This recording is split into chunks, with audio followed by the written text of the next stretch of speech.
ak téléspectatrice bu télévision nationale El Mauritania mais également jërëjëf tamit ñi nga xam ni ñoom ñoo tàmm émission xeltu di ko topp samedi bu jot ñu leen di gërëm di leen sant di wax rek ni jaa ngeen jëf xam naa ni namoon ngeen émission xeltu parce que lu toll ci weer ñoo ngi woon ci yeneen ité tey jii nag ñu dellu si war a dooraat li nga xam ni moom mooy émission bi nga xam ni ñoo ngi koy def samedi bu jot ñu si invité ay kàngam yu bare xam-xam ci seen wàll. ñu ànd ak waa Ingest ñi nga xam ne ñoo fa nekk Ebi nekk foofule communication Fatma Mint Bilal son Fatimetou Mint Mawlut ak Moustapha Mohamed nekk foofule ki nga xam ni tamit ñoo nekk fële ci wàllu maanaam chaîne YouTube ak Facebook bi Mohamed Lamine Madi coordinateur Dahman comme ni mu koy ànd ak ñun ki nga xam ni moom mooy Mariem Mint Koyti ànd ak ñun ci wàllu réalisation bi Mohamed Tra ànd ak ñun ci li nga xam ni mooy assistance bi Moulay Ibrahim Ahmed Oul Mohamed Hafet ànd ak ñun ci wàllu cadrage tey ji nag ñu invité comme ni ñu koy defee saa su nekk ay kàngam ci wàllu football wàllu sport fii ci réew Mauritanie sunu invité bu njëkk mu nekk sunu ndeyjoor di Mody Mbodj Mody Mbodj ñu xam ko ci tàggat équipe yu bare yoo xam ne mi ngi leen di tàggat fii ci biir réew mi tey jii moom la ñu invité doyen Mody ñoo ngi lay nuyu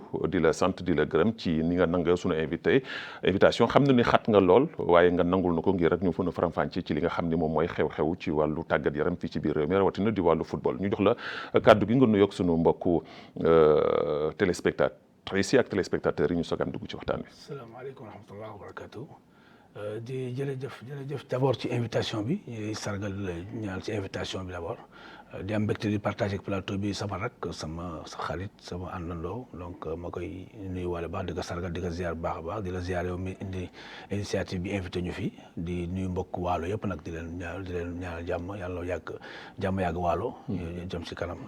Très bien sunu ñaareelu invité ñoo ngi invité Modou Niang ñu gën ko xam nag ci Toldo moom di koo xam ni manager sportif la di consultant Modou ñoo ngi lay nuyu Toldo. waaw maa ngi lay fay di la ziar di nuyu téléspectateurs yi ak téléspectatrices TFM yëpp waaw di ñaan yàlla jàmm yàgg ci réew mi waaw.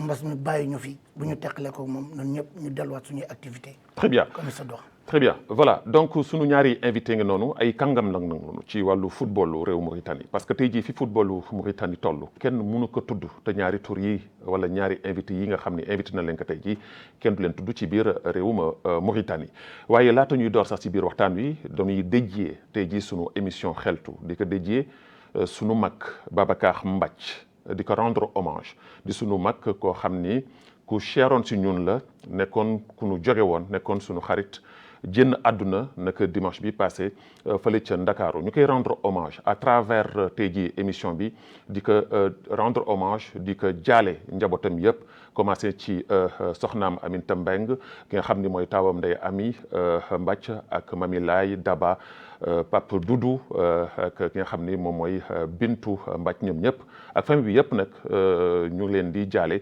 seen waajur boobu doon fierté ci askan wi nga xam ne askan naameen mais également di ko jaale képp koo xam ni naameen nga nekk fépp si xam ne si àdduna bi la kon Babacar Mbacc doyen repose en paix loolu la ñu ubbee sunu émission doore ko nag ci waxtaan wi nga xam te moo tax ma invité samay invité doore ko ak le doyen Mody Mody tey jii ñoo ngi ñoo ngi jëm ci li nga xam ne mooy éliminatoire Coupe d'Afrique Coupe du Monde mais laata Coupe du Monde ñu ngi wax li nga xam ne moom mooy tirage bi nga xam ne am na naka fan yi ñu jénn Coupe d'Afrique des Nations Mauritanie di si tasanteel Gambie di si tasanteel Mali di ci tasanteel ak Tunisie muy poule boo xam ni poule bu difficile la si na ma ko jàngatee souvent nag ñu xamul football ñuy wax ni football poule bu yomb la d'abord tirage bi nga ko déggee yow en tant que expert lan la def ak ban xalaat nga ci am. oh merci Babacar bon en fait tournage bi moom poule bi moom métti moom il faut mu métti amul poule bu métteetul si àddina bi fu ñu toll nii football moom lépp métti moom football amatul poule bu yomb. parce que ñëpp nivellement de niveau moo am. ñëpp xaw tolloo doole fu mu toll nii. boo ci jàngatee aussi ñun dañu joué waat ñu ngi waat zone 2 dañu delluwaat zone 2 Cabral Amical Cabral Gambie Mauritanie Mali donc ñu ngi Cabral ñu xamante am saafonte lu bari sax ñoom ñu bokk lu bari la ñu bokk ñun ñëpp ñu am ay ñu am fu ñu rawante nag tuuti Mali moo xaw jiitu tuuti. topp ci Mauritanie Gambie door a ñëw boo xool ci statistique football actuellement fu ñu toll nii Mauritanie moo jiitu Gambie en terme d'évolution du football actuellement suñ ko taawal si équipe nationale yi. Mali moom je pense que mooy favori par rapport ak Mauritanie Gambie donc mais booy dem Coupe d'Afrique ñun tey dañuy dem Coupe d'Afrique pour am indi fa beneen résultat lu kon waxuñu dem jëli coupe ñun jëli wuñu coupe mais dañuy dem pour génn benn étape bu ñu nekk ba léegi mooy gagner benn match au moins phase finale c'est important gagné guñu ko ba tey fi mu toll nii def nañu ñaari CHAN gagné wuñu match ñi dem nañu CAN gagné wuñu match donc tey fi ñu sas suñu sas mooy ñu dem gagné match bu yàlla defee ñu dem deuxième tour jël nañu coupe bi. am nga yaakaar ni. am naa yaakaar ni ci poule bi Mauritanie mën nañu ci génn am nañu yaakaar baax que ni mën nañu ci génn ci gagné benn match am nga si yaakaar am na yaakaar naa ko bu baax a baax am na fu ñu toll ci football fooy toll ci football dootoo nekk équipe boo xam ne da ngay wax damay dem pour bañ ñàkk football da ngay fooy toll damay dem pour gagner ji parce que tey fi ñuy toll man ki ñëpp xam nañ ma ci pratiquement xëy na ci noonu fédération Mauritanie laa bokk mais booy wax dëgg tamit yàlla tax te nga xam da ngay dem bàmmeel. ci noonu fédération wala. wax la ma gars yi jàppee ñeneen ñi noonu nga koy jàppee que ni dama leen contre mais mooy que ni man li may wax dama koy wax te yàlla tax parce que damay dem bàmmeel ëllëg bàmmeel laay mujj ji te bëgg naa fa fekk loo xam ni yàlla moom taxu may wax ngor ak jom te du ma ko soppi donc mais ñoom tey fi ñu toll nii bu ñuy wax ci waajtaay fédération Mauritanie de football lu ñuy wax ci waajtaay li ñuy waajal équipe wax dëgg yàlla gàcce ngalaam fekkee dëgg yàlla rek moo tax ñuy wax. lépp mën na lépp day mat mosul manqué équipe nationale Mauritanie léegi équipe boo xam ne du dem ci hôtel bu ndaw sax buy préparé wu muy jumtukaay muy xaalis muy moyen logistique yëpp day mat yàlla moo tax may wax man ñëpp xam na ma ci loolu donc loolu bu ñu nekkee si waajtaay bu mel noonu tey fi tey je pense que suñu équipe wóor na ma ne jël nañu matukaay yu te président bi jël na matukaay yoo xam ni équipe bi day nekk ci norme de préparation yu normal yoo xam ni war na mën a am ndam gagné match jëm deuxième tour man yaakaar naa ne loolu mën nañ ko am si poule bi parce que ñooñu xëy na tour yaa nga fa ñooñu ëpp doole ñooñu xaw ma ñooñu ëpp ay joueurs de qualité ñun suñu joueurs lu ñu manqué mooy xëy na manqué de compétition yu demee noonu mais am na fu ñuy toll si football fooy toll foofu compétence entraîneur yi ak compétence staff technique mooy tax équipe bi ak la préparation mentale psychologique mooy tax équipe mën génn ci beneen dimension dem ci beneen dimension te toll noonu foofu toll nii guddi yi toll noonu foofu. Très bien Toldo yow ban xalaat nga ci am ci tey jii suñu waxee tirage au sort jëmale ko ci ñeenti équipe yi mu doon équipe yoo xam ni ku xam football dëgg-dëgg daa xam ni dara yomb ci. Babacar doyen moo di wax na ko ba pare actuellement booy wut outsider ci groupe bi noonu la même li mu waxee ni sur le plan organisationnel ñoo jiitu Gambie dëgg la sur le plan progression ñoo ko jiitu dëgg la mais nu ñu dem ci pool outsider comme li may wax tout le temps nu ñuy toog suñu roq pour mën a bettaate ëllëg xam nga poule bu ñu jëm bi ci Coupe d'Afrique bi mooy suñu poule bu ñu joué suñu première qualification gars yi daañu wax non Angola nekku ci si Angola mi ngi ci parce que Gambie moo génnee Angola pour ñëw Coupe d'Afrique gars yu bare duñ koy réere mbir Gambie moo génnee Angola boo bokkaloon poule en Égypte et puis man damay wax ni ci poule bi Gambie laa ci gën ragal.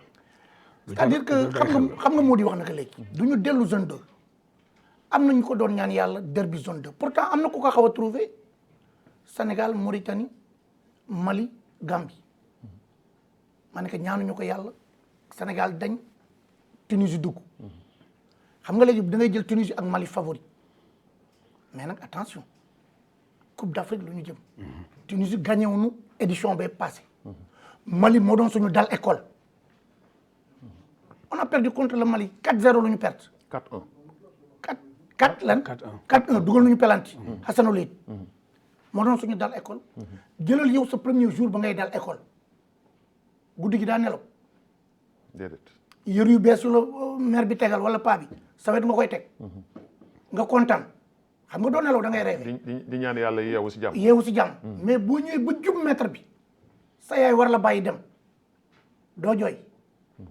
loolu moo doon suñu cas suñu première année Coupe d'Afrique mais léegi nag maa gënoonu xale war na mën a màgg moo di wax nag victoire d'étape lu ñu jëm gis nga fi Mauritanie toll tey brûlé wu ko xam nga lu tax du ñu dem après suñu renouveau du football qualification ñu boole ñu ak Cameroun boole ñu ak Afrique du Sud boole ñu ak Gambie bii tey xam nga kan moo génn deuxième Mauritanie ci ginnaaw kan Cameroun ñoo jiitu Afrique du Sud jiitu Gambie ñaata défaite la ñu am xamuloo ko de ñaar kese Cameroun mu gagné fële Yaoundé 1-0 dernière minute fekk public baa ngi ñibbi ñëw fii Edgar Sall ndax nu gagné na 1-0 Afrique du Sud ñoo ko gagné fii 3-1 mënee ko fële muy tari Fatiha ba rëcc ak hors-jeu bu arbitre signalé amul ñu jógee fa ñëwaat qualification génn kan la ñu génne Burkina Faso ñoo génn ci kanamam ñu nag Angola dem gars yi naan 24 ay dem man leen déet bu 24 dem loon Mauritanie day qualifié nan lay qualifié ci meilleur deuxième yi la bokk donc ñun 24 yóbbu ñu Coupe d'Afrique ñu ñëwaat ren wane ni duñu war a dellu Coupe d'Afrique ci ban groupe lu ñu nekkoon xam nga donc léegi ñoo ngi progressé moom lay fekki lu doyen bi wax léegi dañu war a romb benn palier moom mooy gagné match te gagné match bu amee génn deuxième tour dina mais est-ce que Toldo ci loolu nga wax ni dañu màgg am fu nu jógee am fu nu egg est-ce que excès aussi de confiance des fois du pousser ñi nga xam ni ñoom ñooy joueurs yi ñu demee ci naagu ni bon Gambie lañu tasanteel Mali lañu tasanteel sous région bi la Tunisie teniroon nañ ko en échec Coupe d'Afrique ba le passé xaw ko dóor alors mu jur nu loo xam ne tamit que mbetteel mën na am si suñu kooku supporters yi mën na nekk du côté des supporters te supporters yu xamul yi la mooy la profane loolu koy wax noonu xam nga nun duñuy wax lu góor gi Birame ngay dox nun ñooy ñan ba di tànn adversaire nun ñooy ñan ba ni nun noo mën diw ñun kenn xamuñu lu moo di wax léegi sur le plan organisationnel ñoo fi mën mais sur le plan potentiel nos voisins ñoo ñu raw lu sori lu sori tey jii si on te dit fais une équipe de la Mauritanie de 22 tu fermes les yeux et tu prends 23 pour la CAN pars au Mali pour prendre 23 pars en Gambie pour prendre 23 pars en Tunisie pour prendre 20 mënuloo ko da ngay bind di baare di bind di baare la preuve sa liste bi génn ñaata 100 clubs ñoo ci nekk la preuve ñu ci nekk ñi di dem Coupe d'Afrique fan la ñuy joué xoolal nga comparer leen ak seen ay adversaires damay confirmer lu mu di organisation moo nu may lii mais potentiellement yu ñu ko. mais coach li mu wax léegi ni organisation moo nu may ñu egsi fi nu egsi fi wax ci liste bi soo ko gisee tey jii ñu nekk ci biir ci liste bi ñu si bëre amuñu club est-ce que en tant que technicien yow d'accord nga tey jii ñuy convoquer quelqu'un boo xam ni amul club même su fekkee ni turam même su fekkee ni am na lu mu def ci équipe nationale alors que am na ñoo xam ne ñu ngi compétir est-ce que yow vous jugez logique en tant que technicien. waaw logique bi lu tax ma koy nangu mooy que ni compétition amul daanaka ñun actuellement amuñu compétition.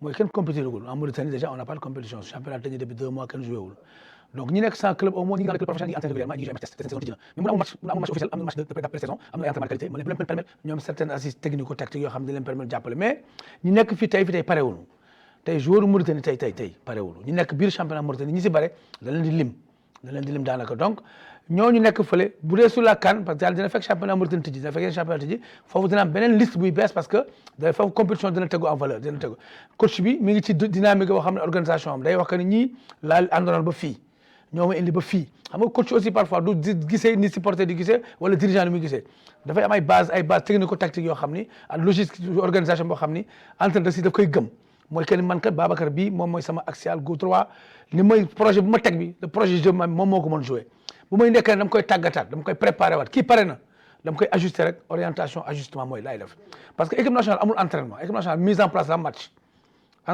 équipe nationale du fu ñuy entraîner joueur du fu ñuy préparer joueur da ngay ñëw pare ñu def mise en place jouer loolu match def décrassage entraînement match équipe nationale amul entraînement lu bari da ngay réer mbir di wax équipe nationale amul entraînement équipe nationale ay mise en place ajustement moo fa am réglage tactique réglage technico-tactique moo fa am def travail de capacité peut-être endurance capacité yu demee noonu mais booy am équipe bëgg a tàggat joueurs yu bees si biir sélection day indi mën na jafe-jafe si organisation équipe bi mais boo amee ay joueurs yoo xam ne xam nga leen miinante na tey ma jël exemple Bakary Ndiaye Abdoul Ba depuis 4 ans ñu ngi joué ensemble ou 3 ans titulaire ñoom ñaar si axe bi même bu ñu amul entraînement am na automatisme yoo xam ñoom ñaar xamante nañu xam na kii xam na fan la wàññeeku man fan laa koy mottalee moom xam na fan laa wàññeeku fan lay mottalee donc yooyu aussi entraîneur bi say sukkandiku pour mën defar équipe am parce que tey fi tey mënul changer équipe bi parce que amul championnat Mauritanie am na booy fi nekk xëy na mais pareegunu pour jouer parce que entraîné gunu compété gunu donc loolu moom aussi mën nañ ko may loolu ci toute phase bi ñu nekk nii période bi mais pendant avant la CAN nag du ñàkk ni joueur compétition dina am joueur yéen daanu génn xëy na ci bees parce que foofu beneen dimension la c'est en janvier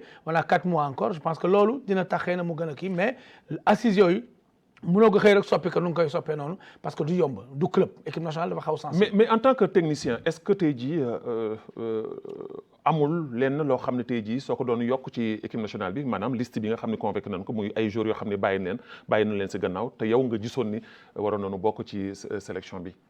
waaw bare nañu joueurs yi ñu wax war nañu mën ñëw équipe nationale am na tey fi tey ñu ngi si équipe nationale bi mais bare wuñu temps de jeu ñu ngi si équipe bi ñu ngi fa depuis 2 ans chaque sélection ñëw mais bare wuñu temps de jeu man je me dis que tey fi tey man personnellement am na ay joueurs xëy na mën na leen indi jox leen seen chance si ñaari match yi pour indi leen lu bees préparer CAN bi ñuy jëm parce que bu ñu amee commencé am ay match léegi avant CAN bi ñëw du ñàkk ñu jël confiance ak capital confiance boo xam ne dinañu permettre ëllëg ñu mën am joueurs yoo xam pare nañu mentalement techniquement et physiquement ba nga xam ne daan mën dugg ci situation groupe bi mu mën doon parce que groupe dafa xaw do sensible tout boo amee groupe boo xam ne depuis 2 ans 3 ans yaa ngi liggéey ak moom Martins mi ngi depuis 7 ans muy entraîneur boo xam ne aussi dal na tey na trop parce que këf yóbbu ko fet parce que teyal na trop même bu fekkee xëy na am ñu ko war yoo xam ñi ngi bëgg leneen moom parfois quand même mi ngi topp ligne de conduite am ñu reconnaître ko loolu man ku ma naw la wax dëgg yàlla naw naa ko trop parce que am na au moins ligne de conduite boo xam mi ngi siy dem malgré que certaines choses gars yi ngi wax ak yooyu moom mi ngi jàpp fi mu jàpp gëm joueurs yi mu gëmi ba léegi te mooy entraîneur moom nuy laaj résultat ëllëg donc su gëmee loolu jàpp joueurs yooyu je pense que moom dëgg man tey mënu ma changer dara ci équipe am parce que moom mooy entraîneur national bi man xëy su ma fa nekkoon am ñu bari du leen woo bu fekkoon fa am bari du ma leen woo xëy na mais moom am na xëy lu mu gis si ñoom boo xam baax nañ ci groupe bi parce que aussi Babacar parfois joueur mën na am qualité yëpp mais baaxul ci équipe baaxul ci groupe loolu day am li doyen laaj wax bul boole ñaar remplaçant néeg wala yu demee noonu pourquoi parce que loolu yëpp dafa am solo ci football mais boo nekkee ci biti doo entraîneur ma yu bari daf lay échappé da ngay diw tax joué wul wala diw tax dugaluñu ko mais paramètres yooyu dafa bari ba nga xam ni. mais est-ce que loolu du freiner aussi tamit carrière ndaw yi nga xam ni ñoo ngi ñëw am ay potentialité am maanaam taxawaay yoo xam ni mën nañ leen may seen chance aussi di leen intégrer dans l'équipe nationale. fi ñu toll nii guddi ñu toll nii gisuguma ko bu jeune boo xam ne am na potentiel dugg équipe nationale comme titulaire fa guddi fekk yàlla moo tax ñuy wax parce que objectivement benn xale moo fi ràññee ko si déwén championnat mooy Xomeyo Tanji tey fi tey man su ma nekkoon si équipe mën naa ko dugal titulaire wane nag am na duggoon demoon na CHAN man maa njëkkoon warul dem CHAN parce que parewul woon ñu yóbbuwaat ko kan ma ne warul woon dem parce que parewul mais guddi ñu toll tey fi tey am na maturité bi màgg na jël na beneen dimension tey kooku mën na intégrer équipe nationale Mauritanie comme titulaire sur le côté droit ou sur le côté gauche en fonction du choix du coach. am na yeneen joueurs nag yoo xam ni ñi ngi ñëw de blessure comme ay Adama Ba xëy na pareeguñu pour ñëw jouer mais ay joueurs de qualité nañu c'est que ay joueurs de qualité nañu un xaasa joueur de qualité ñooñu tey Mauritanie génneegul joueur bu leen mën remplacer tey Mauritanie génneegul joueur bu mën remplacer Hassan Eyid bu fekkee football la ñuy wax tekk ci yoonu football nag amul parparloo amul kii sama mbokk la sama xarit bu fekkee fa lañ ko teg rek tey fi tey ñooñu ñoom ñooy joueur cadre Mauritanie yoo xam ni gisaguma ku leen mën remplacer muy Hassan Eyid tey absence am dina jouer parce que joueur bu ràññee la tey rôle am amoon na solo ci équipe Mauritanie rôle amoon na rôle bu important bu doon jouer au niveau du militaire mauritanien ñeneen ñaa ngi fa mais moom franchement perte la Hassan Eyid moom c'est une perte pour l'équipe nationale de la Mauritanie ça c'est une perte mais les autres franchement pareeguñu parce que pour nga pare il faut nga pare championnat Mauritanie déjà joueurs yi pareeguñu mentalement pareeguñu psychologiquement pour xam lan mooy football est-ce qu'ils sont professionnels ou pas professionnels loolu mooy suñu problème majeur talent am nañ ko mais le talent seul ne suffit pas aujourd'hui mais loolu faute kan la est-ce que du seen faute yéen techniciens yi nga xam ni moom ngeen doon parce que tey jii xale yi yéen leen di tàggat. bon technicien ça dépend technicien c'est très large dañu bare technicien dañu bare xam nga technicien dañu bare am na ñoo xam ne ñu ngi ko teg ci yoon teg ko ci yoon di liggéey am ñoo xam ne xëy na nañ ko jàppee joueur bu en tout cas joueur boo xam ni vraiment man de sama bopp laay xam joueur bu amul niveau boo joué si man bu saison bi jeexee daani waaw góor daa xam ni avancé na preuve yaa ngi fii du ma wax kenn mais am na joueur yoo xam jël naa leen foo xam ne newuñu foon yóbbu naa leen feneen daaw ak ren daaw ak jéeg yóbbu na leen feneen ba tey ñu ngi si équipe nationale yi te ko jot nañ fa donc ça dépend ci liggéey bi ak booy bi est-ce que bëgg na liggéey aussi est-ce que mi ngi déglu conseil est-ce que bu jógee entraînement lan lay def après entraînement xamuloo est-ce que il respecte les normes de l'hygiène de vie est-ce que dafa bari paramètre Babacar football dafa bari lu ci laxasu boo xam ni boo amul sa matukaay rek mën nga ci ban kii tey y a des jeunes qui ont beaucoup évolué un Demba Traoré c'est latéral évolué un Woli il a beaucoup évolué comme latéral gauche donc latéral gauche tey amuñu ci awma ci xel ñaar am nañu Demba am nañu Woli ñoo xam ni wóor na potentiel bu wóor mën na dem kan ñaar ñi mën na dem kan bu absence latéral gauche amee Mauritanie ñaar ñi mën na dem kan parce que am na ku ñuy woo mais ëpp leen niveau mi ngi jóge Europe di ñëw chaque fois amul club jéewul ëpp le niveau mais xëy na tour bi at fu muy jógee moo tax mais loolu mbiru entraîneur la entraîneur mooy choisir voilà foofu laa doon waxee ni tey jii war nañu mën a may chance wu xale yi parce que c'est le choix de l'entraîneur c'est le choix de l'entraîneur alors Tuldu man dafa am toujours fu may accenté wu ci sama ay waxtaan ci sama ay discussion surtout sur la fédération mauritanienne de football kenn du ko wax ni amuñu jéego invité naa fii les deux vice-présidents ku njëkk ki Pa Mame Khar Dieng invité naa fii ci émission bi invité naa fii El Hadj yàggul mais damay gis ne à chaque fois communication wu fédération wu mauritanienne bu football dafay des à chaque fois par rapport ak yeneen dëkk yi nga xam ni moom la ñu jóge yow consultant nga manager sportif nga. Babacar man xalaat nga ci am du ma la bàyyi nga eggale seetlu woo ko wala bàyyi woo ci xel Mauritanie mooy fédération bu gën a baax communication ci sous-région bi ñame ma wax Afrique. ci nan sur le plan communication. ci nan Mauritanie moo gën a baax communication. kooku Afrique nangul nun na ko les observateurs accepté nañ ko kooku man maa la koy wax te man maa la koy assuré am na benn pays bu ñu jógee démb boo xoolee sama statut mu ngi ci faute grave lu ñu def en donnant la liste de leurs joueurs benn joueur buy jouer tel pays ñu ni tel pays la nekk benn joueur buy jouer tel pays ñu ni tel pays la nekk. te nekku fa. ma ni leen bu xewoon Mauritanie kenn du nelaw tey te du fa xew am na erreur yoo xam ne ñun duñu ko def ci àdduna ak leneen ak leneen ak leneen sur le plan communication damay remonté waat sur le plan organisation sax laay ñëwaat nee naa la ñu ñuy dajal ñëpp ñu mën Afrique du Sud bu ñu koy gagné aller retour du aller fii retour fa la ñu nit du suñu morom. mais est-ce que du ci bopp bi aussi tamit que ñu bëgg jàpp rek ngeen bëgg jàpp yéen tamit yi nga xam ne yéen a nekk nga ko football bi que ni ñoonu mën mais màgg nañu quand même. mais noonu la demee. il faudrait pas aussi tamit ngeen def si xelu ñu ñuy seetaan. xelu d'accord mais non mais mën bi ñoom dañuy dem Coupe d'Afrique ñu dem Coupe d'Afrique. waaw dañu am jéego bu nu def ñun ci football. war nu nangu aussi tamit à chaque fois di jël message boobu di ko lancer di wax ne ñoonu mën. mbay nu ñu reculer. yaa ngi seetaan Ligue des Champions. yaa ngi seetaan Ligue des Champions. yaa ngi seetaan les championnats européens. yaa ngi seetaan ñuy jël ñu ay Coupe d'Afrique des clubs en Afrique lim ci Mauritanie. amoo ci benn Mauritanie. amuloo. mais lan mooy problème loolu. lim ci Mauritanie. mais lu tax loolu mënun tey jii gis nos footballeurs dans les plus grands clubs. c'est ça le débat. voilà foofu laa bëgg nga ñëw ci lan mooy problème bi. ñan ñoo ñu wër Mali ñan ñoo ñu wër Sénégal ay Côte d'Ivoire du seen nguur du ñu jël travail privé bi profité wu ci Jambar n'appartient pas à la fédération sénégalaise. les académies. Génération Foot fédération moomu ko Dakar Sacré-Cœur fédération moomu ko tey expatriés yooyu dégg yi foofu la ñu soxee ko mais ñoom duñ ci profité. mais pourquoi loolu mënul mu ko taxawal fii. sunu homme d'affaires yi comprendre guñu ko le football apporte beaucoup tey le commerçant day jënd nen suba fukki dërëm jaayee ko ñaar fukk loolu la gëm d'accord nga ci li ma wax. ton ami Sayer Seck. waaw il fut président de la Ligue. waaw professionnel. nekk na ci fédération bi. bu baax. moom moo géré.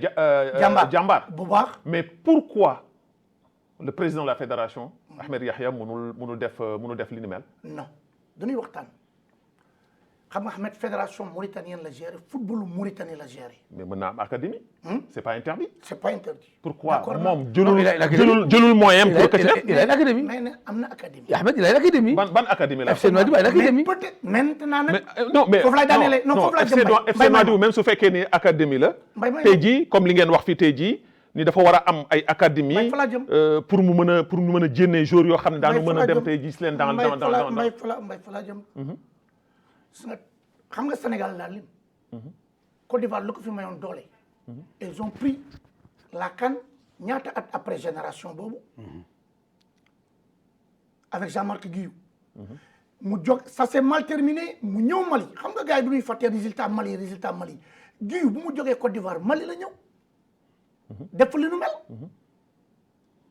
xam nga formation mooy base u lépp sa école primaire boo ko raté mënul dem collège wala lycée wala nga màgg toj en tant que cadre mënul nekk mais ñun duñu yàkkamti ñun on est trop pressé te ñun encore duñu focaliser wu sur le résultat du dimanche lan mooy match Concorde FC Nouadhibou Tafrazen ak Armée Garde non loolu jëmewuñu kanam xam nga président bi loolu comprendre quand on participait au COTIF ñu bari dina wax yàq xaalis la te expatrié yu ñuy limi COTIF moo ñu ko may. C'était placer les joueurs. C'était pour placer les joueurs pour que footballu réew mi ëllëg am xale yu ñu tàggat ci conditions yu baax pour que ñu comment dirais-je jox ñu ay résultats.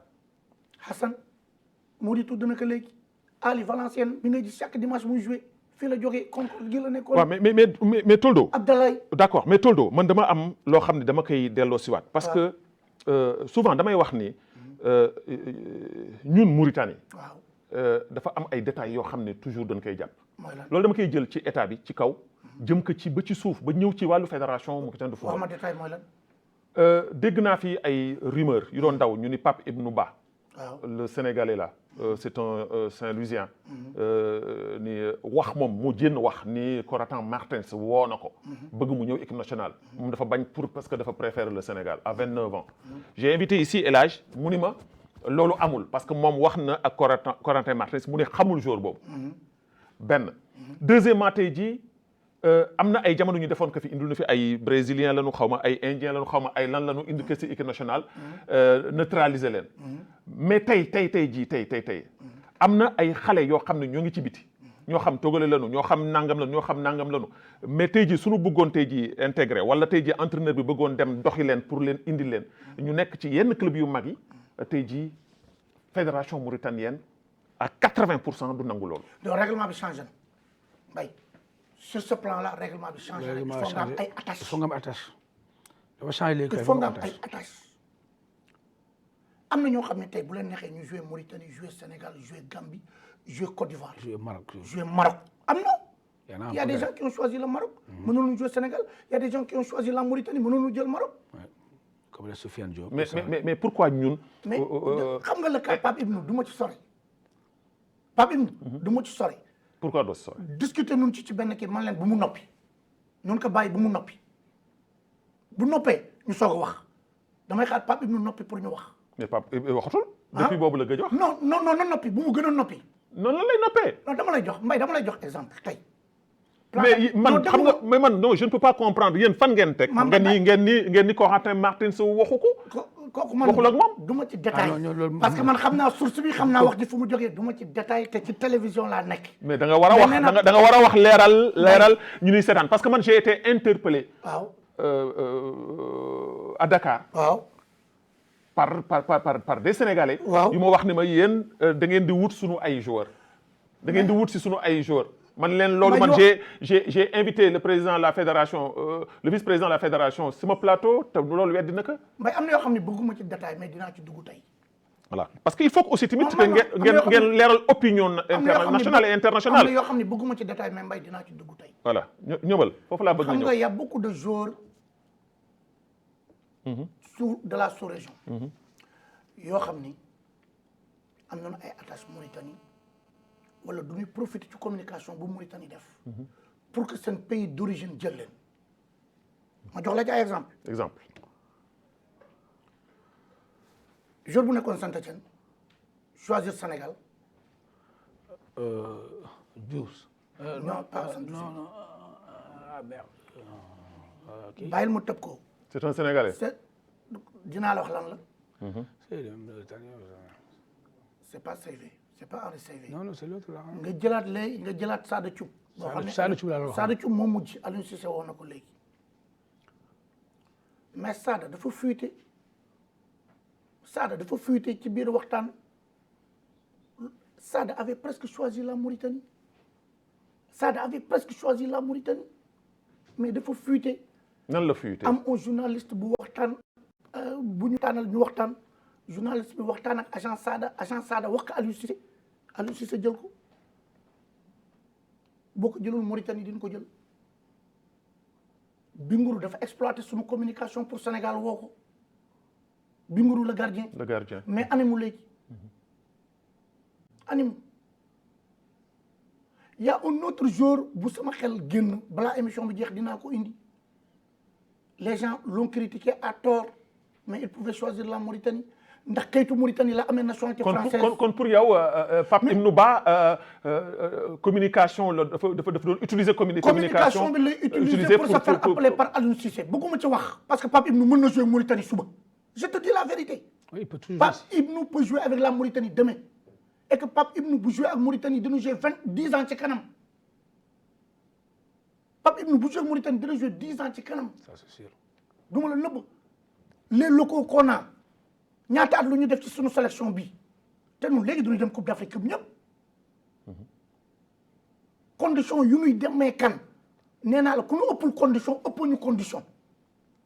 waaw mais coach est-ce que tey jii jotul aussi tamit que orgueil boobu nga xam ne fédération bi daf ko am parce que keroog bi ma invité El Hadj fii ni mu doon défendre ak ni mu doon waxee orgueil la doon wax ci Pape Ibnou Ba parce que en tant que instance ou fédération soo waxee yenn waxi ça veut dire que même jour bi su ko déggee même su amoon xalaat wala am intention pour ñëw xolam dootu ko may pour mu ñëw est-ce que tey jii warul tax sunu autorité sportive yi ñoom tamit que ñu am des fois aussi tamit ci wàllu communication xam na ñuy doxee ak nu ñuy waxee pour mën a fexe ba faire. non erreur de communication yi am rek am na erreur de communication rek la xëy na loolu erreur de communication la parce que ce qui est sûr le président n'aurait pas parlé comme ça bon Aïdara Ahmed Yahi il n'allait pas parler comme ça il a parlé autrement bon peut-être waxee Pape Dieng il va parler autrement El Hadj c'est peut-être fugam la c'est sa façon de parler c'est pas quelqu'un de mauvais c'est que El Hadj c'est sa façon de parler. mais moo di xamul tax mu waxee noonu. c'est que xam na aussi il connaît le dossier. voilà xam nga loolu aussi personnellement peut-être voilà loolu mooy problème bi parce que El Hadj aussi il est très imprégné dans l'histoire étranger là de jouer à l'étranger daf si dugg. waaw d'accord il faut les revenir. voilà d'accord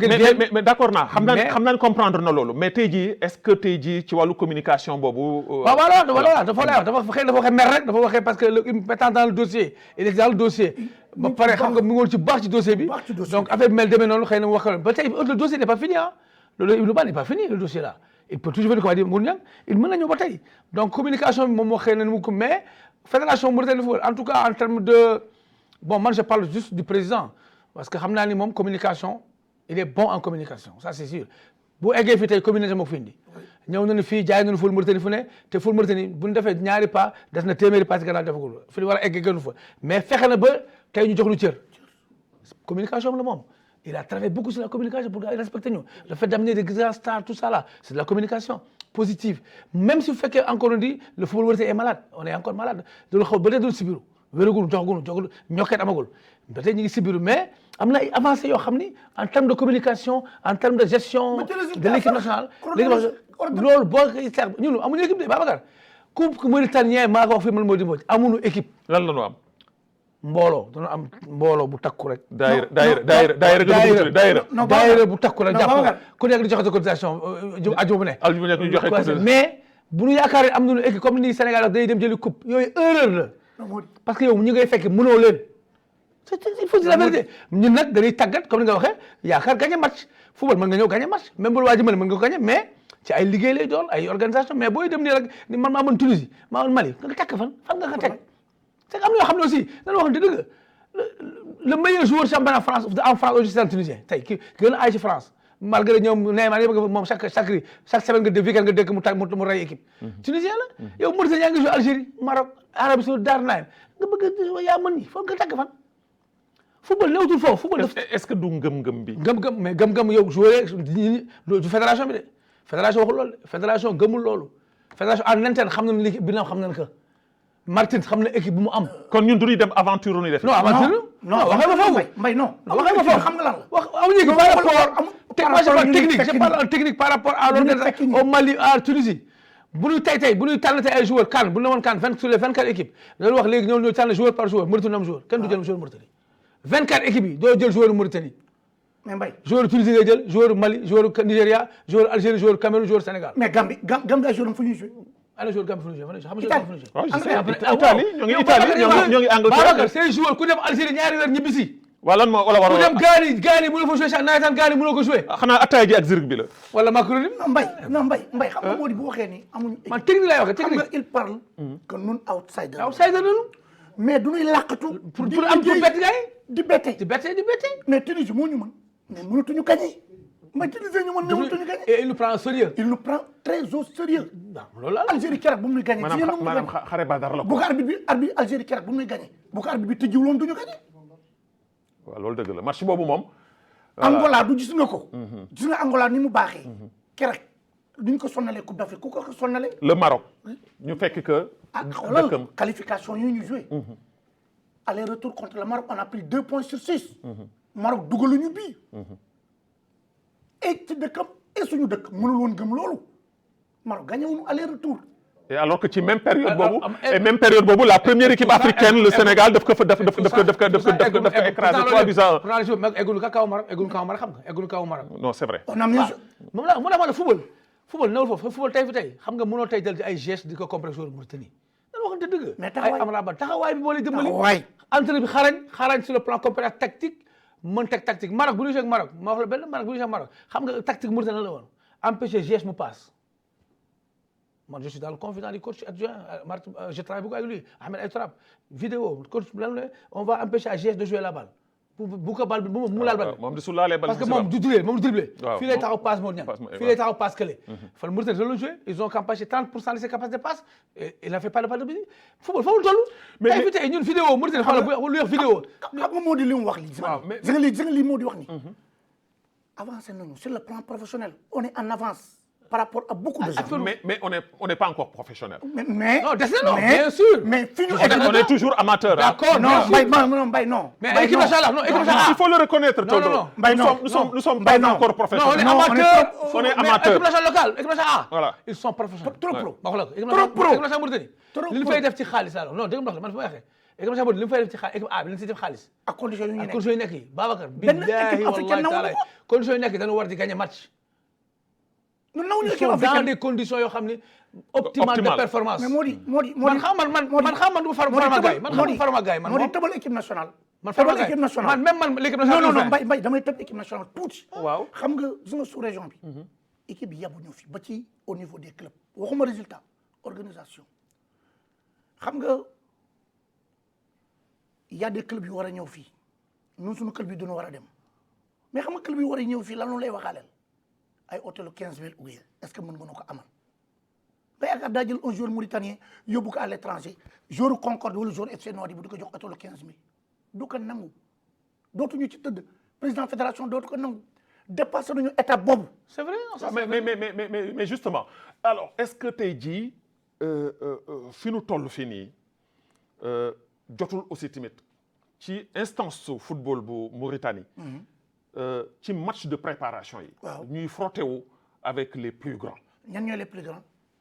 le Cameroun, le Nigeria. ñan ñooy les plus grands et pourquoi pas le Sénégal. ñan ñooy les plus grands l'Algérie football la ñu ak moom. Mbaye Algérie gën a mag ci Afrique léegi. mais allez même au-delà de l'Afrique. ban njëriñ la lay amal. yooyu sax Mbaye ban njëriñ la lay amal. amul la benn. au-delà de l'Afrique amuloo la njëriñ. Attention. Selon les adversaires. Les adversaires, tu payes l'adversaire. Tu sais, Mauritanie, nous le fait France. Non, mais Modi. En termes de sécurité, en termes d'assurance, attention, il y a un boulot de Mbaye. Mais Mbaye. Entre Africains, il y a un arrangement entre coopération président. Dans Marchi. Les matchs sont chers. Mais État de Chidougou. L'État mauritanien, non, pas l'État mauritanien. Ils ne sont pas à ce niveau-là. L'État mauritanien. Et puis, agent de promotion. Politiquement, il y a le président de la République. Il ne payera jamais un match amical pour la Mauritanie. Vous pensez? Est-ce que démarche yooyu tey ji fédération bi def nañu ko. man xamuma Mbaye football la xam. Même le ministre bu yenn dépense salaire entraîneur dañ koy bañ fay. yow ñu daan toog fi 6 mois duñu fay Mbaye. mais ça c'était avant. ba tey c'était avant. ba démb si ngoon si mujj. Martins mën toog 8 mois du fayu. état du ko fay doo ko dégg de. Martins non yow Mbaye xam naa man du ma waxoon du Mbaye man du ma dee dëgg moom fay rey. Mauritanie daan toog 8 mois duñu fayu man toog naa 4 mois fayuma man Mody Mbodj mi entre U20.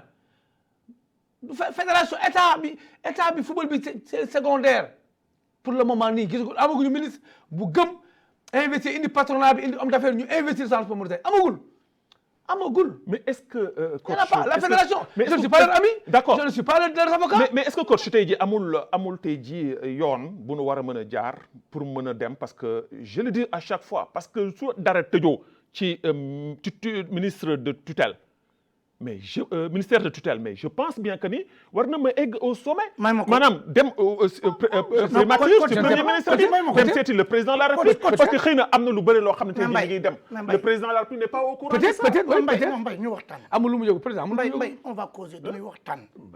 pour indi ay solution xam nga dafa am ñaari doomu aadama ci milieu. si sa milieu. moom mooy âge boo xam ne da ngay critiquer ak âge boo xam ne da ngay apporter ay solution nun yéen critiquer ngeen ba pare. waaw léegi âge apporter solution parce que ku xamoon Toldo. waaw xamoon Mody Mbodj.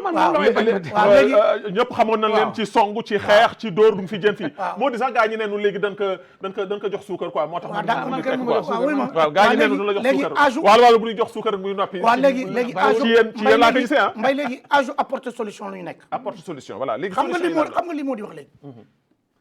le doyen wax na ko bu yàgg football ci réew bu club yi baaxee équipe nationale bi baax waaw.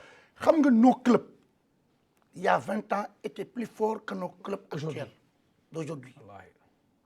Il y a des salaires que les gens payaient il y a 20 ans am na joueurs yoo xam ne ba tey egguñu fa.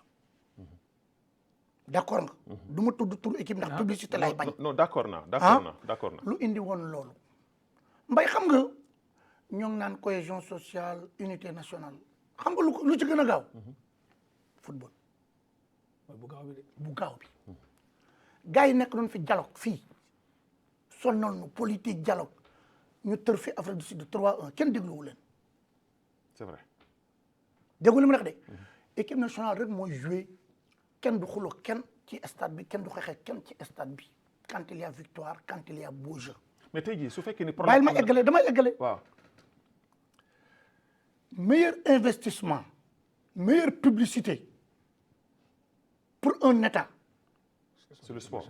C'est son équipe nationale et son football local. Parce que son équipe nationale mooy yóbbu drapeau. May du ma tudd pays. Ils ont retardé leur printemps de 30 à 40 ans. Bul tudd tur. À cause du football. À cause du football. Ils se sont dit on a une jeunesse. Il faut les occuper. nan la leen di occuper. du ñuy créer ay équipes yu forte club yu fort def ci xaalis bu bare gars yi amuñu jotu di toppatoo état bi gars yi créer équipe yu mag club yu mag jox leen xaalis président de la république. wallahi quand il y a match gars yi ci restaurant yi stade yi fees circulation bi libre état bi liggéey ñoom bu ne parce que ñooñu léegi tey est-ce que xam nga promotion lan ñu koy wax joxe liggéey lan ñu koy wax ministère de l'emploi lu mu ko tuddee. xaw ma lan c'est-à-dire. insertion waaw créer de l'emploi. créer de l'emploi. di la ñaata de la jeunesse waaw création de l'emploi. football la gën a yomb tey. mais tey jii xar football la gën a yomb. ah d'accord te xam nga état bi nii. il a une main mise sur l'équipe nationale am na droit auditer am na droit envoyer leen IGE. tu sais lu tax day joxe xaalisam. mais tey état ñemewul ñëw fekk benn club fële ci roxam di ko auditer xalaatuñu ko. parce que dafa ci dara. seen xaalis demu ci. voilà très bien mais foofu dama lay relancer toujours Toldo tey jii yéen porteur de voix ngeen. le président de la République mi ngi nuy seetaan. les autorités ñoo ngi nuy seetaan. parce que ñoo ngi ci télévision nationale te li fiy jaar ñëpp xam nañ ko. soo doon joxe tey jii un message fort boo xam da nga ko doon jox tey jii kilifa réew mi le président de la République Mohamed Ould Cheikh Ould Ghazouani di ko jox le premier ministre Mohamed Ould Bilal tey jii lan lay doon. Mbaye man président de la République wala man PM damay wax on a des priorités am nañu ay goudron yu ñuy defar am nañu ay hôpitaux yu ñuy defar am nañu ay écoles yu ñuy tabaxat d'accord naa damay joxe signal. Babacar yow telle société diw yow tel multinational diw yow tel multinational ku si nekk indi leen lii bu nu ko jëlee y a des experts pour ça ñu partager que ci discipline yi bu ma ko indee ni fédération football jox naa leen 1 milliard par an pour les clubs de première de deuxième et des ligues et mais bu saison bi jeexee dama yénn IG ma dawal ñaari at après ma bàyyi la nga autonome demal sa bopp d'accord nga tey jii club bu nekk buy seddu 40 millions par an club laa la wax 40 millions par an ñaata emploi lay créer xam nga équipe de football ñaata la 50 moo ci gën a tuuti équipe de football des joueurs ñëpp ñu ñuy employé di leen fay par weer 50 ci gën a tuuti kooku du créer emploi xam nga les données ont changé xam nga avant borom mbaam bi nekk ci biir kër gi ak footballeur bi nekk bi ci biir kër gi borom mbaam bi lu ñu gënoon traité xamal woon lu tax parce que borom mbaam bi moo doon dem indi ñaar téeméer jox maire bi indi téeméer jox maire bi bu tardé añ daañu ko may añ footballeur bi duñ ko daan wax da ngay caaxaan léegi def na ni wëlbatiku na ndax xam nu ni ku am sa doom bëgg mu nekk ku am sa doom parce que léegi xam nu ni booy daan dégg sa benn kàddu nga koy wax ni football mooy li nga xam ni si la sa doom di dugg léegi teral la ci léegi nga lekk nga dund ci tedd ci balaa ngay dee sinon da ngay liggéey ba dee am salaire u téeméeri junne maa la ko wax tey soo fayee location mu jeex non xoolal ak a gaaw bu ci nit ji réussir mais ñëpp mënuñu ci réussir ndoo moo tax da nga koy booleeg jàng ba football bi nangu ko nga dem tout de suite fi ngay nekk léegi di jouer Concorde di jouer FC Nouadhibou Tavrazene wala Armée wala Kizar club contacté la nga fay ko 40 millions te démb amuloo woon ñaar fukk 40 millions ci sa compte tout de suite kooku football moo ko mën. très bien mais dama bëggoon ñu dugg ci benn poñ muy li jëm ci wàllu tirage maanaam compétition bi nga war a commencé naka week-end bi maanaam semaine bii di ñëw muy le 1er septembre mu war a am ci àdduna bi yëpp muy muy coupe du monde bi Mauritanie bokk na ci alors tey jii ci dem coupe du monde boobu pour yéen en tant que connaisseur yéen a ngi wax ni ñun tollooguñu fenn daayira la yaa ngi koy wax léegi est-ce que du yàq koppar est-ce que mën noonu concentré wu ci coupe d'Afrique des nations bi nga xam ne fa la ñu jëm dans 6 mois defaraat équipe bi wutee match amicaux def ko que di participer dans si coupe du monde bi nga xam ni tey jii da ngeen wax ni carrément que ni ñun xalaatuñu gagné dara coupe d'Afrique moom xalaatuñu sax gagné dara non boo ko jëlee sens boobu c'est que non ñun bañ jouer gars c'est une erreur kooku mooy bêtise bi gën a mag ci àddina bañ participer compétition c'est la plus grosse bêtise qu'on peut faire en sport la politique de la chaise vide, c'est la catastrophe. Il faut jouer. Plus on compétit, plus on évolue. Plus nos joueurs évoluent. Nous jouons, on évolue. On évolue pas. Déjà, c'est 6 matchs. 6 matchs internationaux. C'est carrière de joueur de football. Avant d'aller en Coupe d'Afrique. Avant d'aller en Coupe d'Afrique. Avant d'aller à la CAN. On va jouer 6 matchs. Pour Bobo, là, les chances sont Mauritanie. Les chances sont de 10%, si on peut le faire. 10%. Ouais. Non. Mais Mbaye.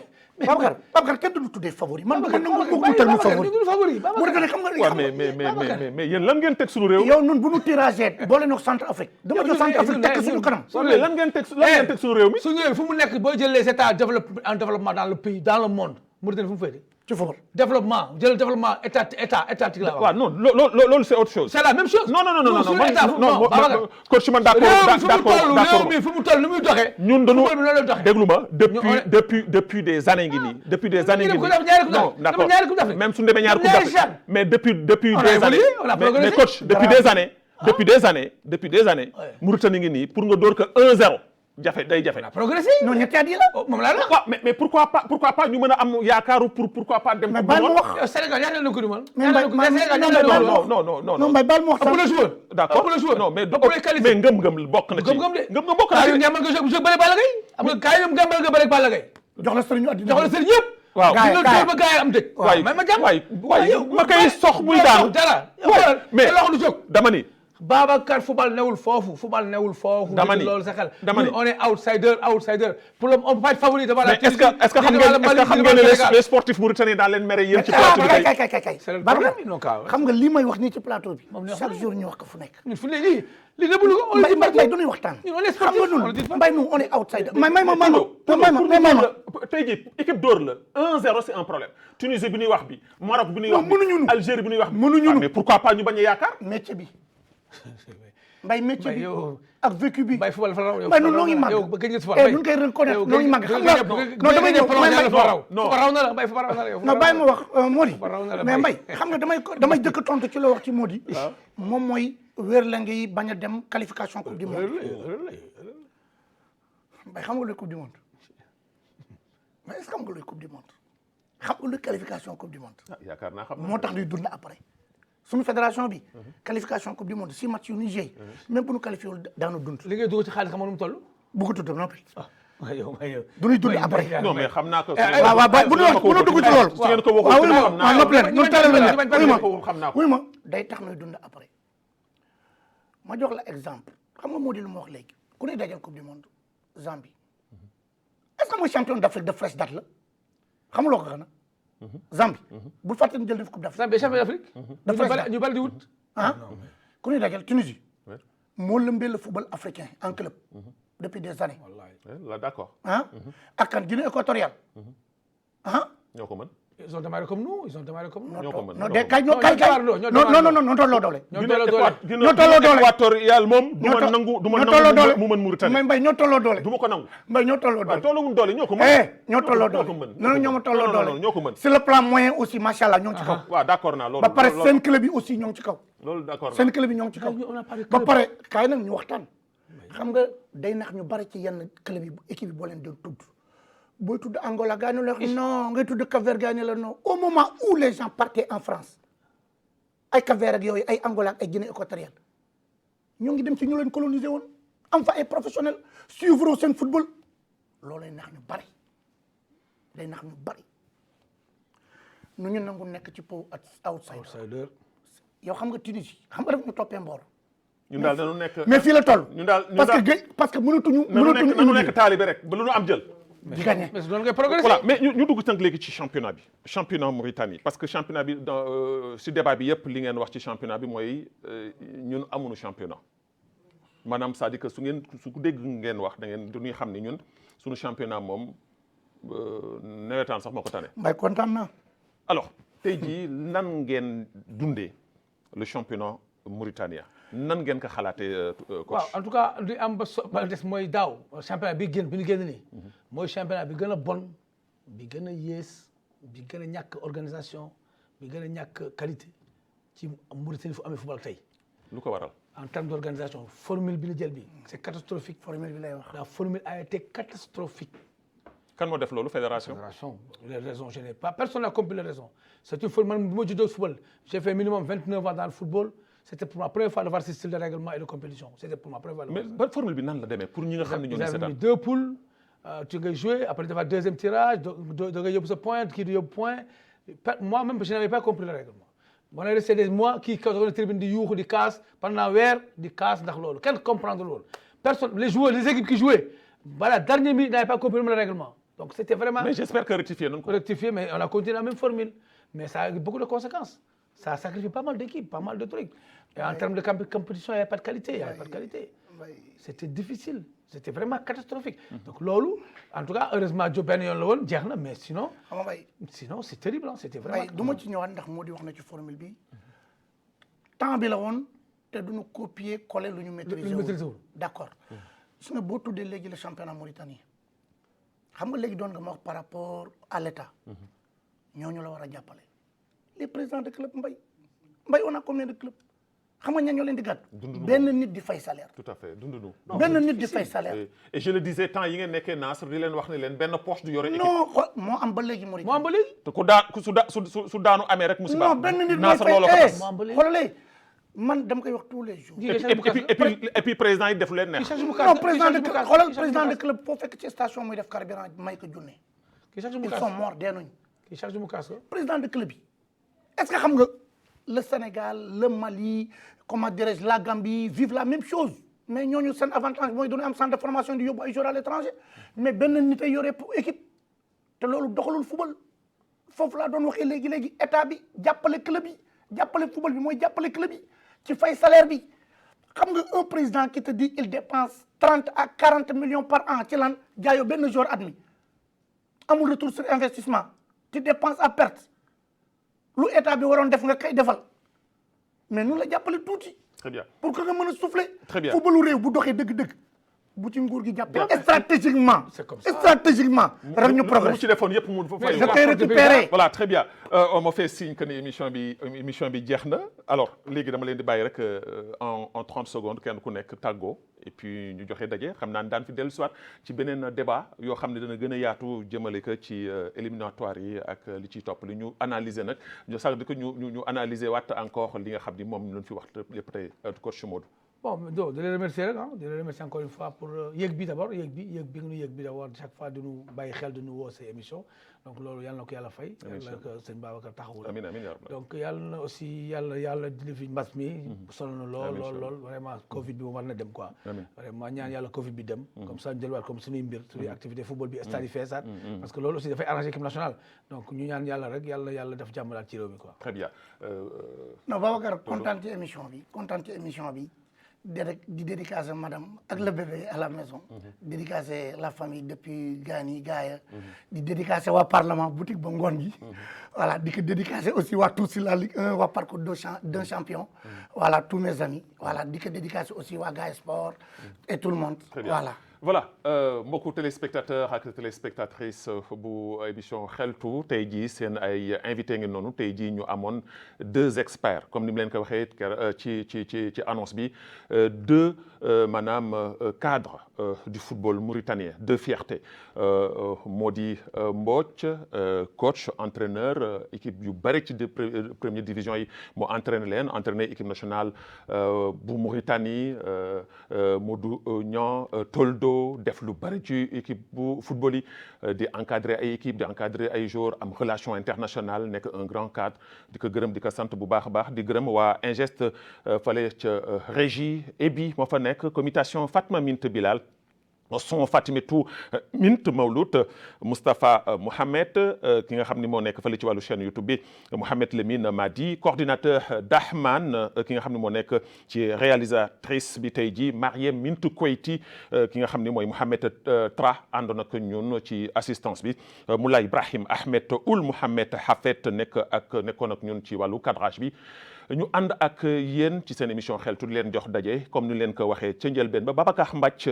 di ko rendre hommage moom mi nga xam ne mag la woon ci ñun ak askanu Namen yëpp yal na ko yàlla xare aljana firdaws di noflaayam sunu mag ju baax jooju nga xam ni wuyu na boromam naka dimanche bële di ñaan nag képp koo xam ne sopp nga Babacar Naam di topp xeltu nga ñaanal ko maanaam ci sama mag joojule yàlla yërëm ko te jéggal ko semaine prochaine samedi ci beneen émission xeltu ci beneen cadre ci réewum Mauritanie wasalaamaaleykum wa rahmatullahi taala wa barakaatu.